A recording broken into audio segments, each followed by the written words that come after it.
Welcome to Between the Covers, the show for readers and writers and lovers of books.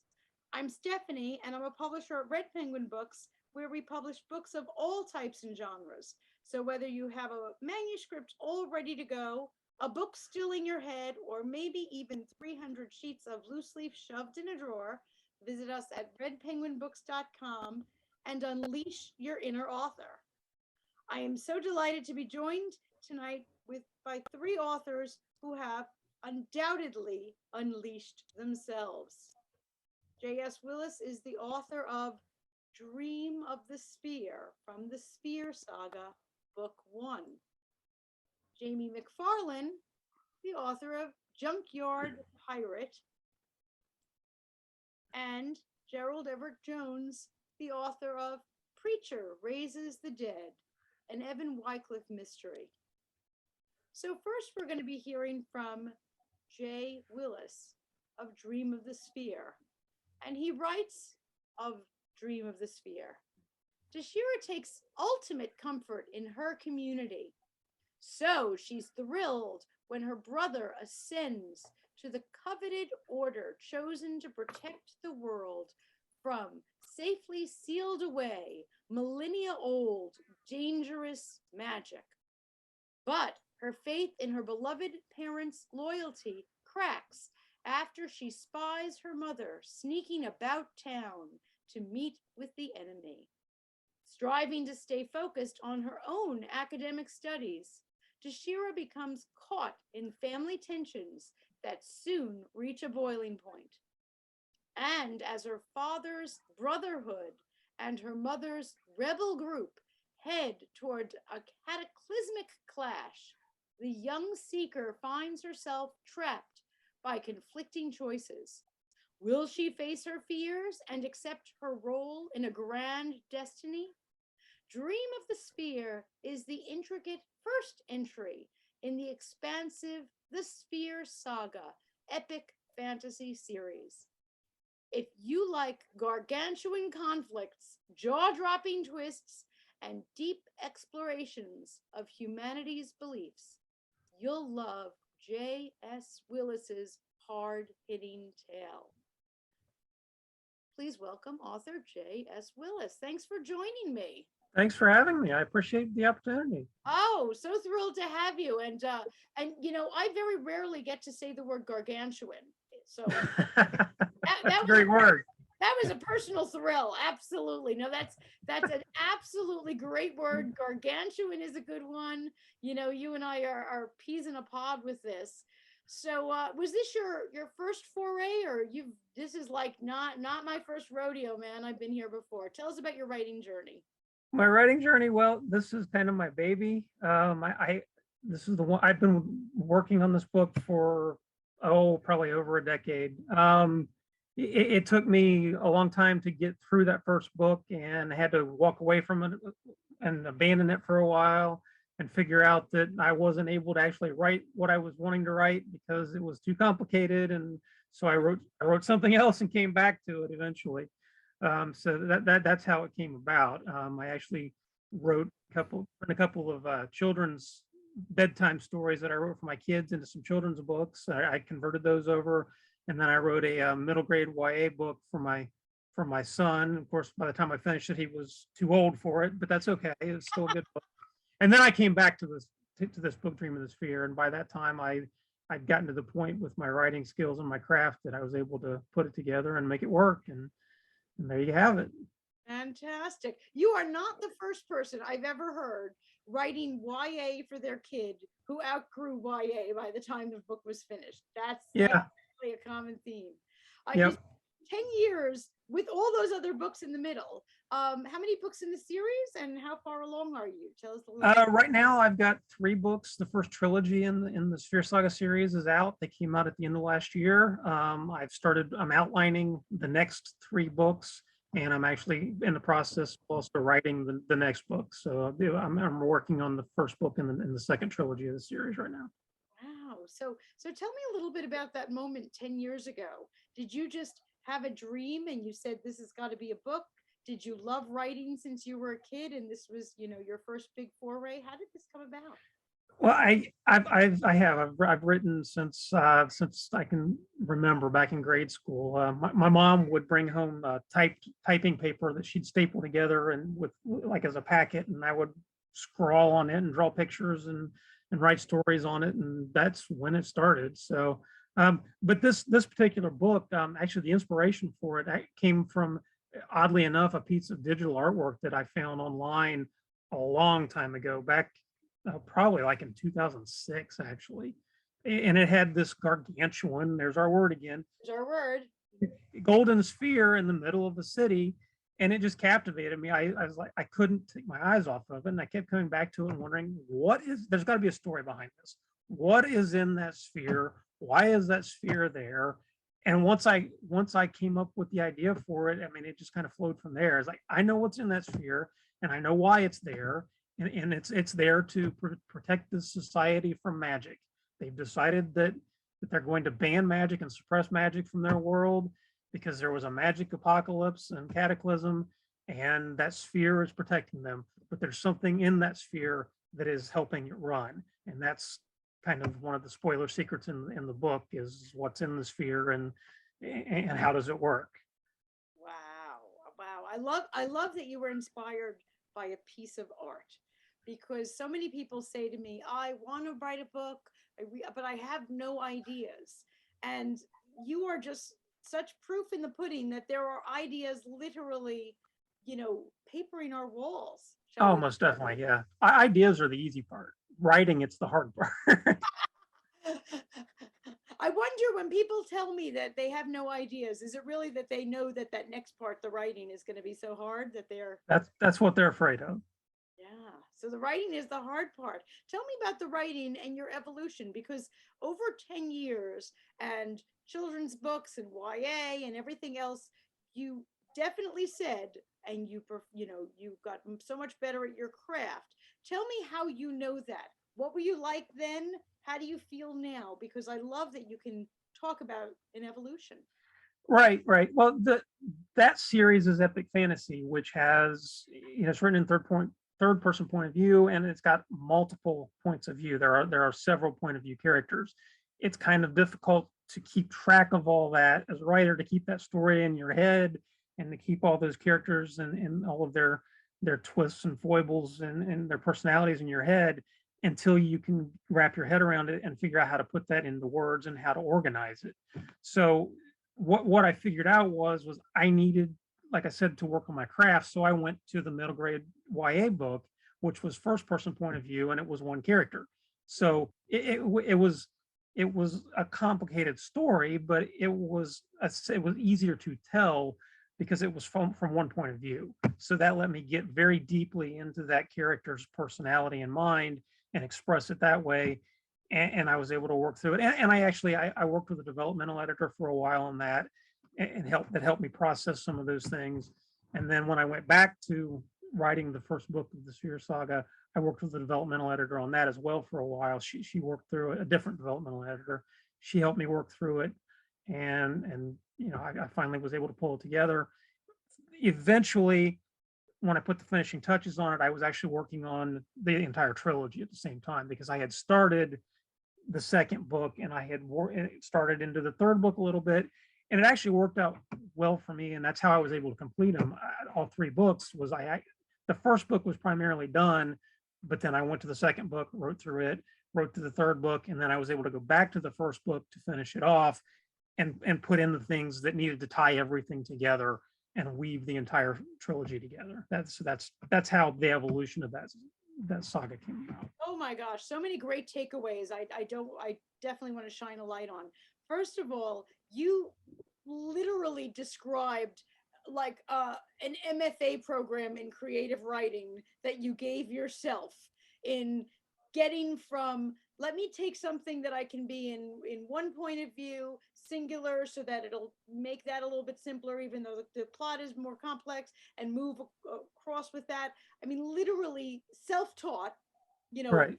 what you need to do for the steps. And I love that you said that, because so many people might be where you were 10 years ago, and realizing, my craft is not there. I've got this great story, I just don't know what to do. And I always equate that it's like you're in the woods and you're lost, and people just Right. keep going forward and forward and forward, and those are the people who die in the woods, by the way. But you didn't do that. You didn't just keep going forward and die in the woods. You kind of backtracked and said, let me think about this. What tools do I need? What Right. techniques do I need to get better at? Let me take on a writing project that'll work on different areas. So for our woodsman, he was working on climbing or rappelling or whatever it was as you moved forward. And that is just awesome. I mean, literally what we hope writers are getting in those great creative writing programs. But the other, amazing, amazing takeaway that I really want to shine a light on here is that you wrote the 3 books at the same time. And I love that because every single writer is different. And I know many people who start a trilogy, and honestly, they don't even know what's going to happen in book 2. They have no idea. Right. They might recognize that we often say in the book publishing marketing world, why write one when you could write 3 because they sell better. But Yeah, exactly. yeah, there's more story to be told. But the fact that you worked on them at the same time and even went back to book 1 to lay in, I'll call them those hooks, those things that you were going to need. That was the idea. Awesome. Awesome. Yeah. And the trilogy is even a little bit more complex than that because the second book actually is a prequel and it goes back 3,000 years and it lays the entire groundwork, entire series. So, that's part of the reason that I did all 3 books like that together, because I wanted to explore those 3 characters in the second book that are at the heart of the entire series. They're actually, spoiler alert, they're the ones who cause the magic apocalypse that brings about this entire scenario. But you get to, and in the first book they are referred to as villains. They're war criminals essentially throughout history. But you find out in that second book why they became the way they were and why they did the things that they did and their relationships and how they brought about this apocalypse. Awesome. And I always love when a writer writes, as you just described, in a different way of organizing, that you structured, you approached it differently, because every single writer is different. And I think just by explaining your process, you just gave permission to a whole lot of writers out there who are saying, yeah, that's what would work for me. I wouldn't do well with the whole this way. I want to work on 3 things at once and get it done. And I think that's terrific. So this is the Sometimes first. you have to create your own rules. I mean, yes, you do. So you're calling them trilogies, and this was the first trilogy. So that means that after this, there's another trilogy. They all go in that format. Ideally, there will be 3, but it may end at 2. We'll just see where it ends up because I'm still outlining the second trilogy. I know where the second trilogy is going. The third trilogy ideally would be set off far in the future to see what happens after a great deal of time, to shine a light on that. So. Very cool. Thank you. I love that. And one final question: the piece of art that inspired you, the one with the gold orb, that's not the same piece that's on the cover of your book, right? No, it's not. Where did you see that? The first one. The original piece of art. Yeah. I found it online. I mean, it was really a long time ago. It was just a digital piece of art. Just scrolling through the internet, looking at different fantasy art, and I came across it. And I actually I found an email address for the artist, and I emailed him and asked him. I think he was from Poland, and I asked him. His name was Stephen Vitanov, and I asked him. He said, "One of these days, I'm going to write this book, and I have your permission to use this piece of art in some of my promotional materials if I need to." And he gave me permission for it. I didn't ultimately end up using it. I ended up with my cover artist that I have, but I still have that piece of art, and I saved it in computers so I don't lose it, because and I go back and look at it from time to time because it still inspires me. That's very, very cool. Well, our next cover looks vastly different from yours because Jamie McFarlane, the author of Junkyard Pirate, we couldn't get more different here. And Jamie writes that Vietnam vet Albert Jenkins is battling a bulging waistline and a passion for drinks. So when a towering pile of scrap rocket parts falls and crushes the stubborn curmudgeon, he thinks it's finally the end. But just as he's about to take one final breath, a snarky alien parasite offers him a deal: his life in return for sharing his body. With a little coaxing from his new pop culture loving inner resident, AJ's broken carcass improves so much that even an old flame is impressed. But his bright outlook fizzles when he discovers he's at ground zero of a galactic conspiracy to strip Earth of precious resources humans don't even know exist. Can the unlikely partners join forces and use AJ's rusty military skills to raise the alarm? Or will the alien invaders pull him down once and for all? Junkyard Pirate is the first book in an imaginative space opera series. If you like grizzled soldiers, clever twists and turns, and intergalactic tactical pairings, then you'll love Jamie McFarlane's fast-paced alien adventure. Please welcome author Jamie McFarlane. Thanks so much for joining me. Well, thank you, Stephanie. And hey, what a great reading of my my text. I love it. You're hired. I come from a very theatrical family, so I love it. It's funny. I love reading your description before we get started, because our viewers don't have the benefit of doing what every one of us does in a bookstore, which is we pick up a book and we flip it over to the back, or the Amazon equivalent of clicking on a cover and reading the description. So I definitely want, before we start talking, for our viewers to know just what it is that you write about. And that's quite a thing you write about. That's it. It was very exciting to write, that is certain. I can only imagine. So where did you get this inspiration? Were you walking in a junkyard and you saw an alien? What happened? Tell us about it. Well, so Junkyard Pirate really is my second space opera series. My first was Privateer Tales, which is probably what I'm better known for at this point. And that's actually, I'm just releasing number 20 in Privateer Tales this month. So that guy's coming out. So that is also the end of Privateer Tales, sort of. So that will be it'll be the last one in that series, but there's a spawn-off series. Well, so ultimately, as I was kind of closing out the Privateer Tales series, I was starting to think, well, what's next? What do I really want to do, kind of as I move on? And I just kind of came to me and said, I've never written about people of my own age or maybe a little bit older. And a lot of my readers, I write military science fiction, space opera. Most of my readers are Heinlein readers. They're, the science fiction writers of the 60s, 70s, 80s. And so that's who mostly follows me. That's who likes to read my stuff. Well, why don't I put one of those guys at the center? So then I started thinking about, well, who would be one of those guys who would kind of be worthy of that, to really be felt like as a hero. And I was a teenager when the Vietnam vets came home from the war.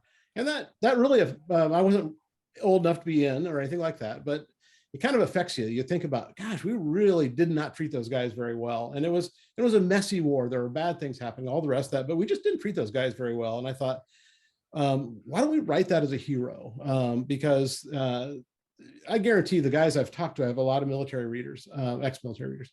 I guarantee every one of those guys, if they could stand back up and defend the world from an alien invasion, they'd do it. They'd put their lives on the line. There really are heroes out there. So that kind of got me fired up. And then I thought, well, I need this guy to have more warts, because I tend to write people who, if they've got a wart, that wart gets healed the next day, sort of thing. And it just really drives me nuts that I solve my protagonist's problems so quickly. And and my readers would say I don't solve them fast enough, but truly, I just feel like, oh gosh, no real problem gets left behind. And so I really gave AJ as the main character's name. I just said, this guy's a drunk. This guy's, fat like the rest of us. He's got kind of a bad attitude about things, and he's going to be put in a real bad position. And so that's really how that started off. Junkyard Pirate is I'm working on book number 6 in the series right now. So this is book number 1 that I typically put out in front, because if you haven't heard of it, you don't want to start on number 6. It won't make any sense. Well, actually, they're all standalone, so it'll make some sense. Although back to Jay, my first book was a YA epic fantasy that I wrote for my kids. Right. Yeah, why not? Right? Full circle.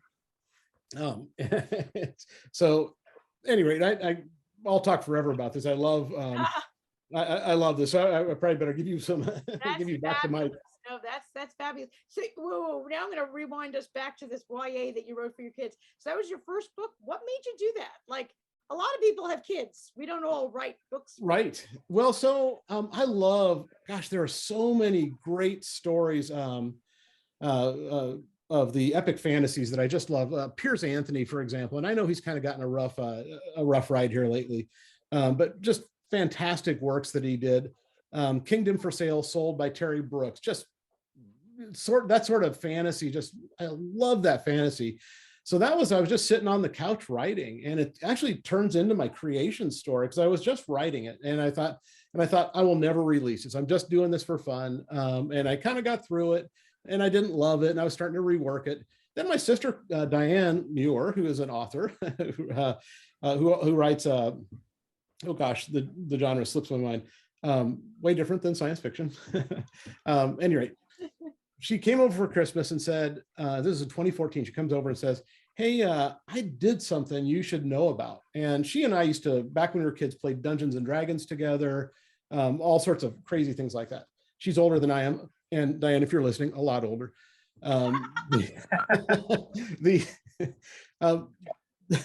Actually, I throw myself out by doing that sort of thing. So I lost my complete train of thought there. You see, you throw your sister under the bus and all. I did. I threw her under the bus, and I got to thinking about how I threw her under the bus, and I can't come back to it. She said she did something. Oh yes. So she comes back for Christmas. She says, I did something. I said, well, show me after we get done opening presents, all the rest of that. So she shows me a sheet of paper, and I said, well, what is this? Well, she was showing me her Amazon, where she had made some money selling books on Amazon. And I looked at it, and I'm not going to share the number or anything like that. It wasn't really that impressive of a number. It wasn't something you could live on, but she'd only been doing it for 6-7 months. And I looked at that and I said, you can make money selling books? Are you, and I was just completely shocked. How is this possible? So that was 2014. Well, that was the Christmas of 2013. So I started, I actually set down my YA book. It's called Lesser Prince. I set that down and I said, I'm going to do this for real. And I started writing Rookie Privateer, which is the first in the Privateer Tales series. And I was about to turn 50 years old. And the day before I turned 50, in April 2014, I released Rookie Privateer. And that was the first book I put out. And the first 3 days, and every author out there knows what happened next. Absolutely nothing. So for 3 days, nothing happens. I'm like, well, I kind of expected that. Well, and not nothing, because everybody I knew, 14 people went and bought a book. I knew the name of every person for every book sold. I thought, oh, well, that's great. Thank you guys. I've got my $4.22 now. That's fantastic. And so, and I've got, everybody knows you got a lot more in it than that. But so then I'm sitting there, and then on day 4, like 10 or 12 books sold. And I thought, well, wait, I don't know that many people. And then 2 or 3 days go by, and that number is up to 100. Wow. And I thought, holy cow, something's going on here. And then, then things went well from there, sort of thing. Not like spectacularly. I didn't turn into, one of these massive authors, writers are out there who do just everything turns to gold sort of thing. But it was enough. I was working as a software engineer at the time. And then 4 years later, things were going well enough that I actually retired from my day job to write full time. And so that was that. It can be done. So writers who are out there are thinking about this, it can be done. The biggest trick for me, unlike Jay and I might disagree a little bit, I think the hardest part of writing is just sitting down and doing the work. Just do it. I don't care what it looks like. I don't care what your plot looks like. I don't care about anything. Just put 100 words down on the computer every day, because every one of us who writes professionally knows that if you put 100 words down on a piece of paper, you're going to get better at it every day. You're going to look at stuff. You're going to say, oh, that doesn't really read that well. I should do better than that. What's fantastic about stories and writing is there's a million great examples of good writing. Go read it. You probably already do. You know, I'm so glad you said that about just doing it. You know, a few years ago, there was this saying, I don't know if it's true, but you know, if you wanted to be an expert at something, Oh yeah, you know, whatever it is, gymnastics, I don't know, whatever. Right. It was 10,000 hours. Yep. And you know, the thing that was, I find inspiring about that is not necessarily the number, but the ability to simply clock in that time. Like Yeah.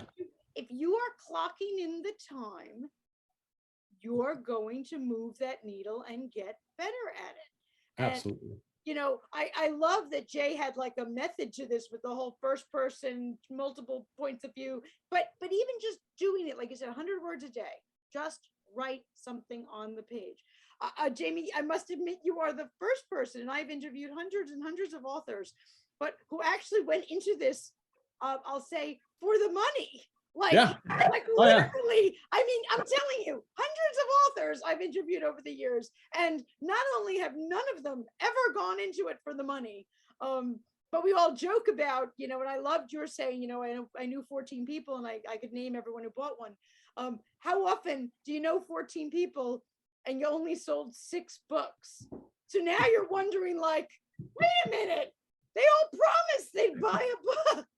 I can count that you didn't buy this. I can actually name my friends and who did not buy a book. And who gave me that horrible review? Oh, yeah, well, there's that too. There's definitely that, but so inspiring that you went into this for the money, and you're making the money. You know, we don't have to talk about figures. You're retired and you are writing professionally, and I am so excited that you made that happen. And you made it happen not by anything grandiose, not by anything, you know, completely out there, but literally by just putting one foot in front of the other. So I think that people need to excuse themselves or give themselves a break about this. You have to make money. I made good money as a software engineer, and I put a lot of hours in doing it. If you want to be a good writer, you're going to put in, people Yes. don't know this. You work a lot of hours if you're going to write, and you're going to write passionately. You need to get paid for it, because you can't, you know, you got to feed your family and all the rest of it. So I'm completely unapologetic about it. There's kind of a group out there that says, oh, if you're not writing for your passion, then you're kind of doing something wrong. Well, I loved writing software. I was a software developer with passion. I love writing stories. But I'll tell you right now, if I wasn't getting paid, I've got 36 books out there. That's about 3.5 million words or some ridiculous number like that. I mean, it's a lot of words. You can't do that, and you're not doing that for free. You can't survive. No, So right. I think people need to give themselves a break, I guess, is really where I'm at. Yeah, and people also need to hear that if you want to do it, it is a lot of work and a lot of hours. Like, oh gosh. This is not a quick fix. No. You know, this is not, we get to lie on a lounge chair, you know, twice and poof, there's a book. That's not the way this works. Well, it's a little easier with a publisher, right? So that's, I mean, just kind of plugging Red Penguin a little bit. It's easier as a writer if you have a publisher, but I'm fully independent. So Yeah. I publish all my own books, which means I go find the cover artwork. I either write the blurbs or find somebody to write the blurbs. I have to find somebody to do the editing. I have to go fix I mean, there's just the laundry list of things that are out there you've got to get good at quickly. Absolutely. And I would guess, though, after all those books, you're quite good at all those things. You certainly get better. And what you learn is you pay people. Don't like the blurb you just read, I didn't write that. Find somebody writing ad copy, which is essentially what that is. Find somebody who knows what they're doing, because a lot of people will write a blurb and it'll just kind of be a summary of the story. You'll never sell a book if you write a summary of the story. You got to give them a reason to read that book. That's the whole point of the blurb. Get them to open that page and see what the inside looks like. It's just, get them to that next step. And the same thing goes for your cover. The entire point of a cover is to get someone, if it was in person, to touch your book. If it's online, it's to click. That's the entire point of the cover, is to get them to do something. Now, once they have clicked or touched, then we're up to the blurb, because that's when they're reading the blurb. And the entire point of the blurb is to get them to keep moving forward so they click add to cart. Yes, absolutely. We have to keep moving them along. And I'm so glad that you said that about paying people, because I love self-published authors, but I think the people who are maybe starting out think that self-published means that you yourself did everything. And I'm not negating all of the work you did, believe me. Oh, no, certainly get you. But a lot of knowing what to do and when to hire. I mean, if I'm, doing my own kitchen renovation, I really should still call a plumber.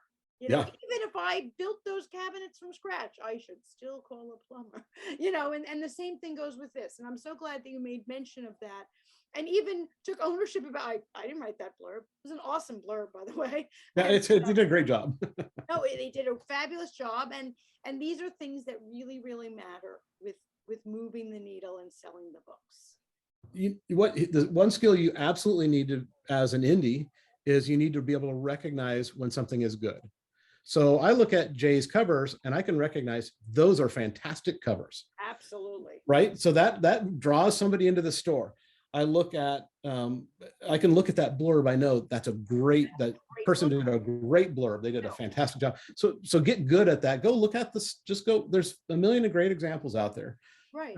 And like you said, as an indie, you need to be able to tell what's really good. That doesn't mean you need to be able to do it. Right. That you are so wrapped up. How many books, Jamie, did you say? It's over 35. I lose track, to be honest. Right. Okay. So while you're writing 35 books, he did not have to also learn to become a fabulous graphic designer. That's a totally different skill set. He's busy writing 35 books, but he can tell a good cover when he sees it. And that's important.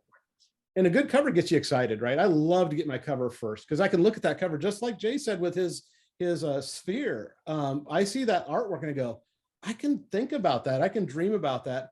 And Jay, I have not gotten past the first person makes more sense to me because I'm just not that mentally organized.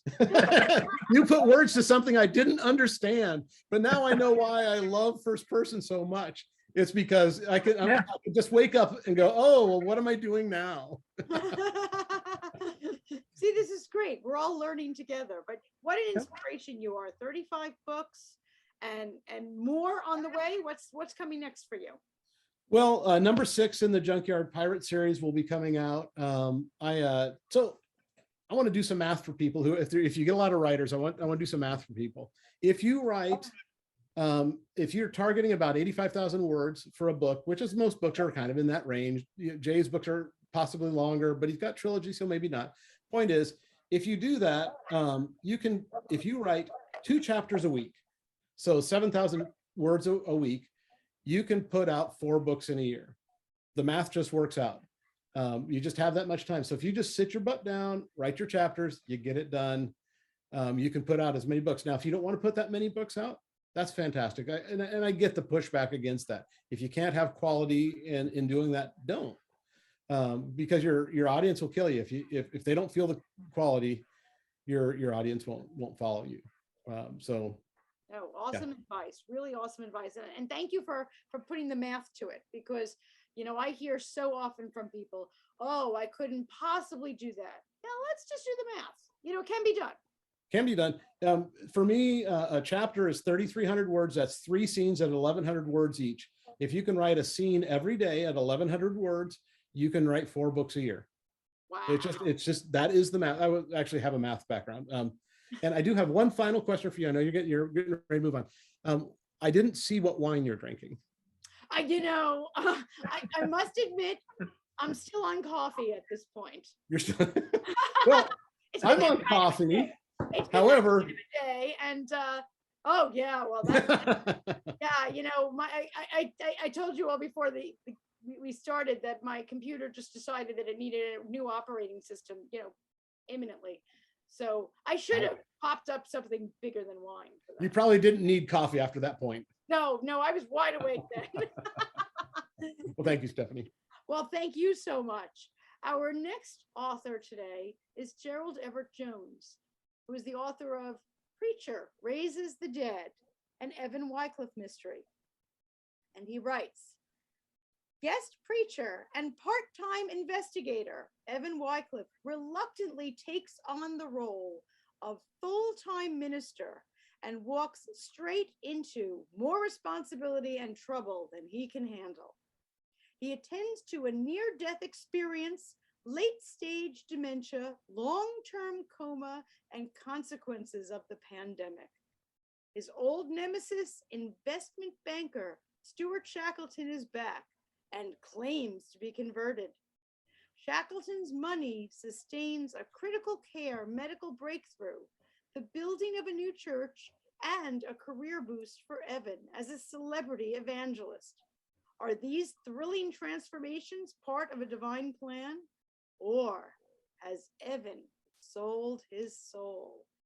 Please welcome our next author, Gerald Everett Jones. Thanks for joining us. Well, thank you, Stephanie. I'm here saluting you from the left coast, 6 blocks from the Pacific Ocean. So. Oh, so jealous! 6 blocks from the Pacific Ocean. Well, it's been cooler than usual here, but that's like 55 degrees. Yeah, I have snow in my yard. So. Understood. Yeah. Well, I used to live in the Midwest, and my books are set in southern Missouri, which is where my family's from. And I remember one year it snowed on May the 1st, and we had a school snow day that day. That was pretty good. Well, I'm in New York, and since we're in March, that means that 2 days ago it was 65 degrees. Oh, yeah. And I was kind of fooled into thinking, oh, I should start planting. And luckily, logic got the better of me, because before I could have even thought about taking out a shovel, we had snow covering the garden. Yeah, so that's called a cold snap. Yeah. Yeah, no, it's that time of year that we have all of our clothing ready. That's right. That's right. At the moment. So welcome, and tell me a little bit about what got you started on your writer's journey. Is this your first rodeo, as we say, or? Well, Preacher Raises the Dead is my 12th novel. It's the 3rd in the Evan Wycliffe mystery series. Before I started writing fiction in earnest, more or less along the model that Jamie's talking about, I had a day job, several day jobs, but I was in the computer graphics business because I had actually started out in industrial film as a writer. And so I wrote really quite a lot of how-to books during the early days of DOS and Windows and how to, and I probably wrote, I think my most famous book was Excel for Windows Quick and Easy, which actually bought me a car. But I did that for mainstream publishers. I started with an outline, I had a supervising editor, I had a contract, and I did 4 books a year, but it was not necessarily quite as inspiring as some of the things Jamie's talking about. But I actually had a very big agent for that. Chicken Soup for the Soul, DOS for Dummies, they had done all those kinds of books, but they were noted for nonfiction. And then, when I got later in my career and I said, I'd really like to concentrate on fiction, it was kind of like, have a nice life, kid. And so then I went into self-publishing. I established my own imprint. And again, I would say, and actually I started doing that before dear Mr. Bezos pioneered the ebook. I mean, he didn't invent it, but he did decide how finally decided how to sell it after Philips invented the screen and Sony couldn't figure out how to get arrested with it. But the thing was that back then, there weren't 1 million books being published every year. There were a lot of books being published every year, but now there's 1 million books being published every year. And I often work as a developmental editor, as a coach and whatever all. And, I will ask my clients early on, do you intend to submit this to agents, or do you intend to self-publish or go to a hybrid publisher? And of course, a lot of them never even thought about that. Right. And my advice is, okay, listen, I'm going to just tell you from personal experience. I've written hundreds of electronic query letters to agents. I've probably been, the number of times that I have been seriously considered by mainstream houses, I could probably count on the fingers of one hand. My strong advice would be, these days, especially if it's your first book, self-published or hybrid published, and get in the game as soon as possible. Do not be afraid to make mistakes, because mistakes are the only way you're going to learn the game. And I have a podcast, which is somewhat in hiatus now, but we call it Get Published Radio. The announcer would always cue me and say, well, here's Gerald. He has all the answers because he's already made all the mistakes himself. And that's really true. I mean, cover design, print interior setup, font size, page count, all that good stuff. I hear you. And I love that your advice when you're working with people is get in the game, because actually, even if you were successful lining up an agent who then is going to go out and pitch publishers, and then people don't understand that these days, even in this electronic age, publishers still have a spring catalog and a fall catalog. If you don't make the spring catalog, you slip to the fall catalog. It could be 2 years before you're in print. Mm-hmm. Do you really want to wait 2 years before you find out whether those 14 people that are going to buy your book? I mean, come on. No, it's a great way of looking at it. And like Jay and Jamie were both saying in different ways, you're not going to start learning until you're doing. Well, and the way I express it, another way I express it is, music was, and Jamie will attest to this, and I know Jay's had experience with it as well, is that music actually was the first art form to break through the digital realm, because its bandwidth is the narrowest. It was the easiest to distribute internationally. Okay, people who are musicians understand the formula of the garage band. Okay, to form a garage band and say, well, we're only gonna go and perform where we get paid. Well, you're gonna sit in that garage and you're gonna freeze. Okay, and nobody in a garage band really believes that the limousine is going to pull right up to the garage door and say, hey, how would you guys like to play the Hollywood Bowl? What you have to do is you have to expose yourself. And these days it's all a matter of audience size and clicks. And the distributors aren't going away. They just only deal with people 25,000 clicks and above.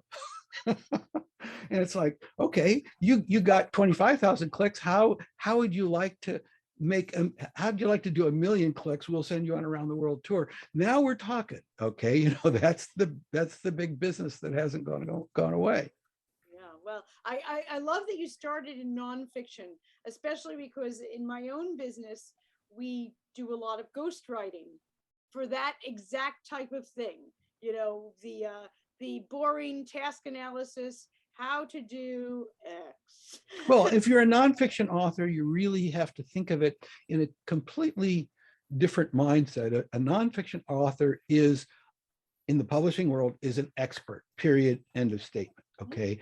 And really, if you are trying to market yourself as an expert, you may only need one book. That's your business card. That's not the way you make money. I have a dear friend, Ruth Freckman, who is a dietary consultant, nutritionist, and she has the Food is My Friend diet. But she has a practice in Burbank where she sees people who are trying to manage their weight and their nutrition. Well, she's doing very nicely on her consulting practice, but I think maybe actually now she's coming out with another cookbook, but I mean, so she's got 2 books, Right. but she's a very well-known author in that area. And actually, I think she's an officer in the, whatever the national, Right. dietary, thing is. But I have a lot of respect for Ruth because she's somebody who really understands the role of book marketing in her career.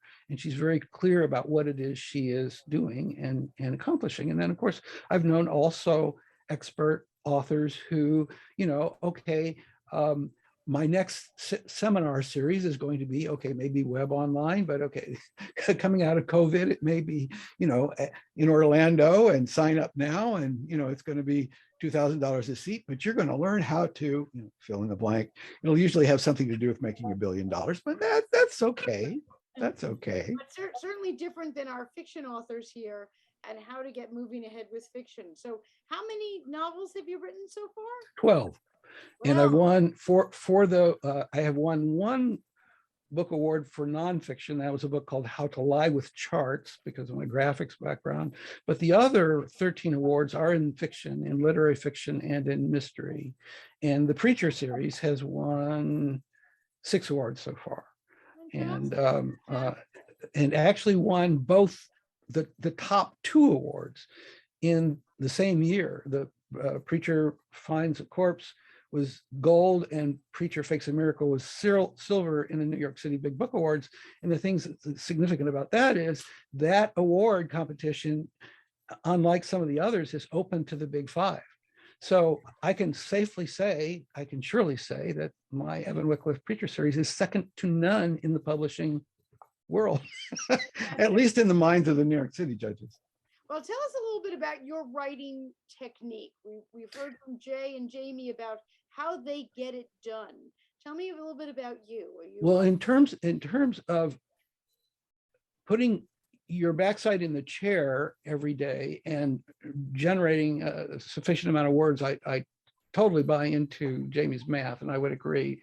Whether you're writing, the inside of matchbook covers or fiction, it really doesn't make a difference. So you need the discipline, and you need to know where to find it in the Chicago Manual of Style, or what the difference is between the AP style book and Chicago Manual, and where you use one and what you use the other. But where I would differ, especially since now, and I think also it has played a factor in terms of whether the books win awards, which is a really good way to expose a career, a brand, my author's name, say, is I may have a very bare bones outline. I may simply have a notion, but my objective in writing every day is to surprise myself. I don't want to know where that book is. I may have an inkling of where I'd like to take the book. I mean, when I began Preacher Raises the Dead, I really knew I wanted to explore near-death experience and coma and brain activity, and how the metaphysical realm and the physical realm might intersect. And there's been an incredible amount of medical research on people who've been revived from coma. This is really amazing. So I had to dig into all that, and I even had to dig into the Missouri law on right to die. It's like when can you and when you can pull the plug varies from one state to the other in terms of what the law says, and also what perhaps the religious traditions say. So I try to surprise myself. And I also find I trained as an actor for a while. Actually, I auditioned for John Houseman at Juilliard, and he said, "Why do you want to become an actor?" And I treated that as a serious question at the time, but they didn't invite me back. What I do is I put those actors on the stage. One of the things I realized is that the advantage of being a novelist is I get to play all the parts myself. I don't have to wait for that great part to come to me. I can invent them all. But the thing is, I also begin to realize that once they have a personality, I can't control what they say. No, that's very, very true. And I often can't control what they do. And both of my colleagues here, I'm sure, will agree that especially when you have a series, you've got a backstory. Now, again, I try to write mine as standalone so that, yes, if you pick up the new one, you won't you won't be lost. I mean, I try to give you as much background as you just need to know to kind of get it over with. It'll be richer if you've read the prior books, but you don't have to get the enjoyment. Okay. But when the actors get on stage, they're going to take it in a direction where, especially in this last one, I had a character who was very dear to the main character, Evan Wycliffe, the agnostic preacher, amateur sleuth, who felt this person who's close to him fell into a coma. Wow. And he really, not only did he not know what to say or do to the people in the small, do with the people in the small farm town who were asking him questions about their own, how do we deal with COVID? Should we wear a mask? What do you say, preacher? You know, who should we be voting for here? You know, we're here. What's fake news and what's not? He also didn't know what to tell himself about. Yeah. How long do we give it? Now, medical science will say if you go, there's something called the Glasgow scale, which goes between 1 and 10, and it judges like how it's a scientific wild ass guess of how alive your brain might be. Gotcha. Based on symptoms. Okay. So if you're a 3, your chances are relatively low. If you're like an 8, then you might be coming around next week. Okay. But if somebody is in what they would call a persistent vegetative state for longer than about a week, maybe a month, the likelihood that they're going to show up anywhere near intact someday is really low. But the medical scientists will tell you, okay, well, and they tell the kids in medical school, don't try to revive anybody after 7 minutes, okay? Because at that point, the brain is not going to be fully functional, okay? Because the definition of death is when the heart stops and can't be revived. But there's 7 minutes out after that when really nobody knows what's happening. Okay, you might be a flat line, but people who've come back report experiences. So how does that work? But then again, there are people who've come back after considerably longer than 7 minutes, and they're perfectly viable, and they relate their experiences. Well, it turns out there's a research team at University of Virginia that's collecting hard empirical medical metrics on people who've been through near-death experience. And some of this stuff is just not explainable. Well, okay, the brain runs on glucose and oxygen. What if at the time of cardiac arrest, maybe there was a lot of that up there, maybe more than usual, maybe it got trapped up there. Okay, well, that might be one explanation. But then there are books by physicists who are trying to explain, could a computer ever be conscious? What is the nature of consciousness? And there are some very reputable physicists that are saying, as much as we explain it, we've got no idea. We kind of have this hunch that consciousness may be a fundamental property of the universe we can't even measure. That even a spider can have a little bit, and your dog has enough as much as a 2-year-old. A dolphin's pretty good, and an elephant's even better. Boy, Gerald, I totally hear the nonfiction writer in you. Well, you do have to do research, and I will also concur. Oh, my It's often good to hire people for that. Good data drillers are hard to find. But definitely you can take the nonfiction writer and make him write fiction, but you can't get the nonfiction out of him. That's for sure. Well, the problem is fiction has to make sense. It does, but certainly I can see where you just love the detail and the research in this. But I love what you said about doing something that scares you and moving forward. I know we're already in March here, but looking ahead at this next year, besides new books, do we have any new plans? Whether it's new marketing plans, new way of writing, something new that you're going to integrate? Well, indie bookstores, we're in the throes of coming back right at the beginning of COVID. Right. You know, Amazon did a pretty good job of yes, but hatcheting Barnes and Noble, but the small independent bookstore, it turns out, is a place that people think of kind of like, you know, if you live in Chicago, the bars are so much more friendly because the weather's so terrible that people just go to hang out like it's their living room. Okay. Right. So You don't find in a Los Angeles bar, people are, it's like the noise level is like, you can't even hear people talk. If you walk into a bar in Chicago, it's like, you can hear a pin drop. There might be a game on TV, but people are just having this nice, comfortable, low level conversation. Well, if you go into an independent bookstore, if you think about what might be happening later in 2022, there might be a spoken word reading. There Okay. might be some poetry. Actually, the brand new bookstore here right opposite the Kirk Douglas Theater in Culver City just opened.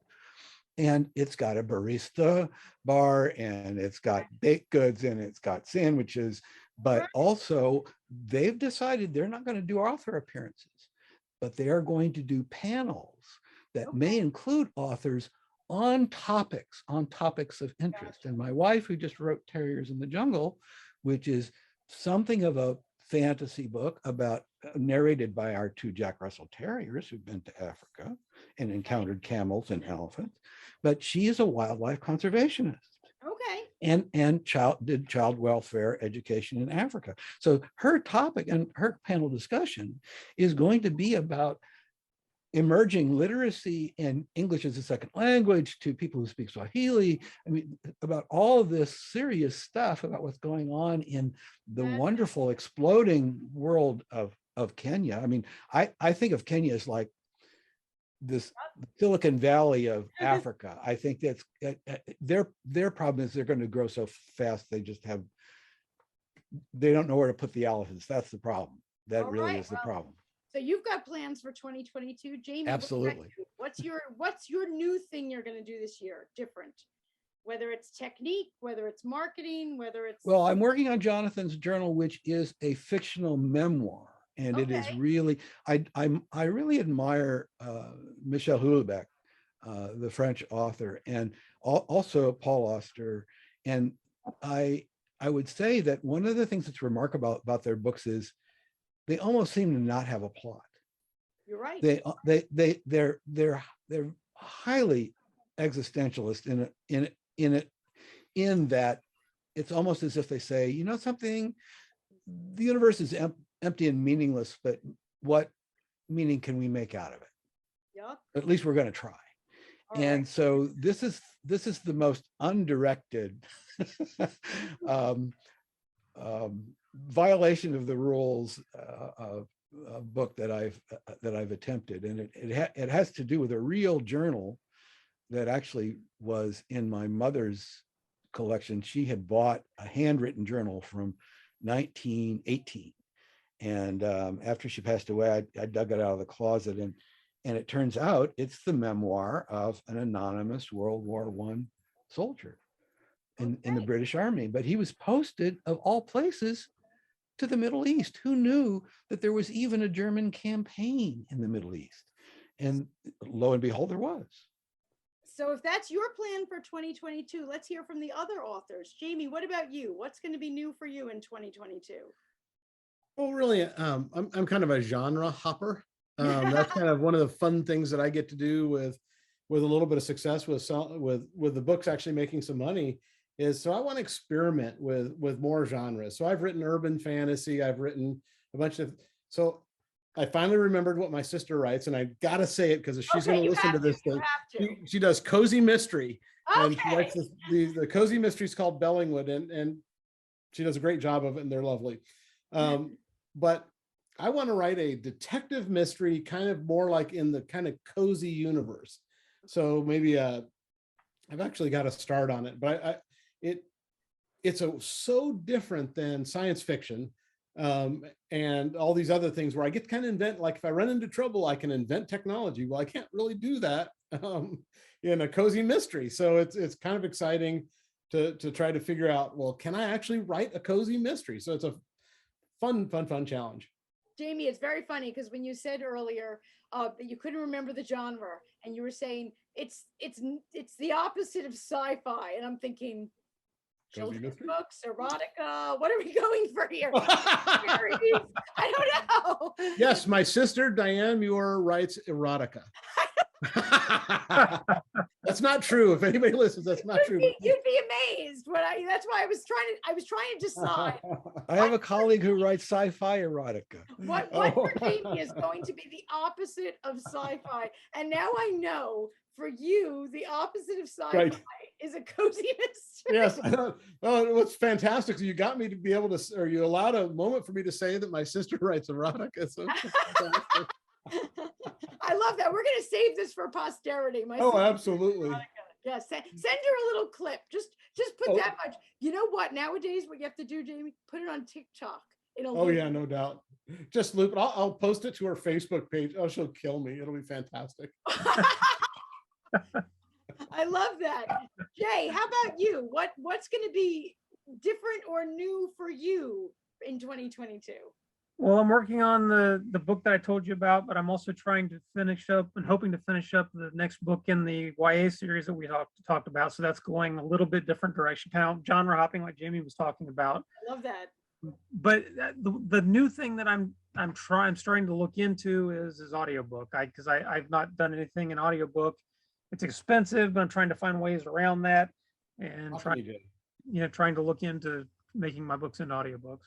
Oh, good. I'm glad you're trying something new. You know, they say we should do something scary, every day. Yeah. Yep. Do something that scares us and try something new. And Jamie, have you gone into audiobooks? I sure have, and I want Jay to talk to me after we're done here, or some point in the future here. Yes, I felt like it was a huge risk, and you're right, it's terribly expensive. It feels terribly expensive, but yes, I took a jump off. It's 25% of my revenue. Wow. I'm a numbers guy, so I can tell you all sort of crazy numbers. I'm just that person, but it is. Audiobooks are taking off. They're continuing to take off. It's a very enjoyable moment when when I get that check in from Audible, because you don't do anything for it. You're not writing a new story. It's the same story. You need to just find an author, and you need to find that initial investment. I'm sorry, a narrator. I didn't mean author. You need to find a narrator, the initial investment, and then wait until that thing pays itself off, or starts you're going to pay it off, and then go do the next one. If that takes 6 months, so what? If it takes a year, so what? It will. Your books are fantastic. I believe in you. I think that you would get them to pay off. You can get I'm going to just jump on off the cliff so hard here. Sorry, Stephanie. That's you okay. can with ACX, you can actually have the narrator. You can find a narrator who will go into royalty share with you. So then they get half of it, you get half of it, and you pay no money to get it out there. Please don't do that. Find the money. Find the money, put the money out there. But we should talk offline, because I have some kind of ideas about numbers of, depending on your sales, how that's going to kind of fit through. Because I've got different series that I've done this with. I've got a Western thriller series that really did not do that well. Kind of crushed me. I didn't like that. And then I only did one audiobook because it blew up on me. And I thought, well, but even so, I almost completely paid it off. Well, I love that we're sitting here on the show, and now you two are, doing the proverbial coffee after the show. This is great. Yeah. I think that that's just fantastic, because I always want us to inspire writers out there and to grow our community. And you're doing that right here on the show. Before we run out of time, I just want to make sure that our viewers know where to find you. And of course, buy your books. Dream of the Sphere by J.S. Willis, from the Sphere Saga. This is book 1. There's plenty more, so you can find him where books are sold, but also please visit jswillis.net so you can keep up with everything that's going on with Jay. And I'm sure that there's, a mailing list and information and all sorts of stuff, so you can be a super fan.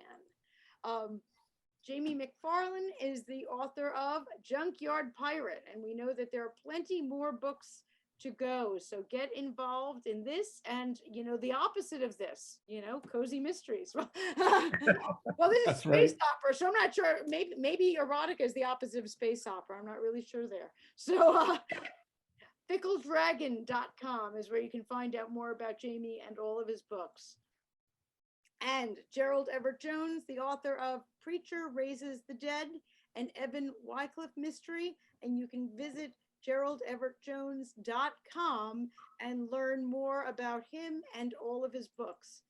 I can't thank the three of you enough for being here. And what a huge, not just an inspiration, but an education. Really, if somebody came away from this episode and doesn't have a pen in hand and a game plan, they just weren't listening.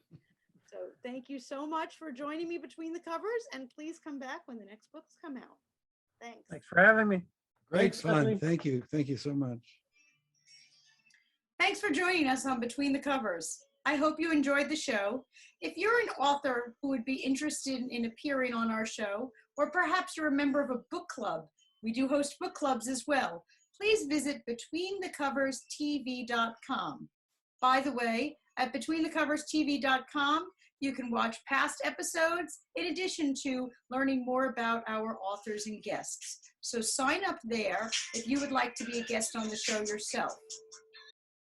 And if you have some books that you would like to get written or published, visit redpenguinbooks.com. Thanks so much for joining us.